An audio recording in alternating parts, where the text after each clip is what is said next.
Good morning to everyone. My contribution to the Climate Café 2020 is focusing on biodiversity and adaptation. Climate Café is a field education concept involving different fields of science and practice for capacity building in climate change adaptation that involve also young researchers. But this year, due to the pandemic, it was done online. I am Veronica. I am graduated in natural science in the Padua University. I have a wide variety of interests, but I can summarize them in ecological research, mammals and science museums. I came from Italy to Netherlands in October 2020 to join the Innovation Lab for Climate Adaptation.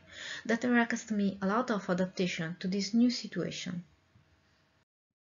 To do my contribution, I used principally scientific literature review for researching information about my topic. But not all. I also followed webinars and lectures online, plus I consulted Groningen municipality sites and Netherlands government sites. After this first step, I summarized problems and solutions found in literature, focusing on solutions for relevant problems in the Groningen city. I just sum up some of the problems I found in my review here. The climate change can influence both natural environment and urban environment. Only to know, in the first case, for example, we have loss of biodiversity and resilience and shift of seasons. Instead, in the second case, the effects are heat waves and flooding as a consequence of physiological problems of the city. The problems can be different, but some are direct or indirect linked to climate changes and each others as the lack of investment in prevention. The solution for natural environment that I found cover a wide range of measures, from increasing protected areas to sustain a more ecological agriculture, from protect the functionality of the system and not only the single species to the creation of buffer zones around core areas. Relevant is the possibility to create ecological corridors inside the urban environment.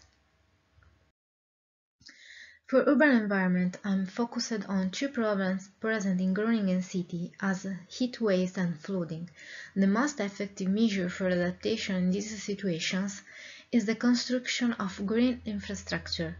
I show you also some other effective measures like modifying the urban configuration and using of cool materials for the first one, and waste weather use and physical protection with barriers in the second one. In conclusion, adaptation is a local effort, important also in the economic view, because it can reduce disaster risk, gas emissions, and on the other hand can improve the quality of resources like water, again can improve the public health and resilience of ecosystems. If you are interested in more information about Climate Café project in Groningen City, here there are some links to know. Thank you for your attention.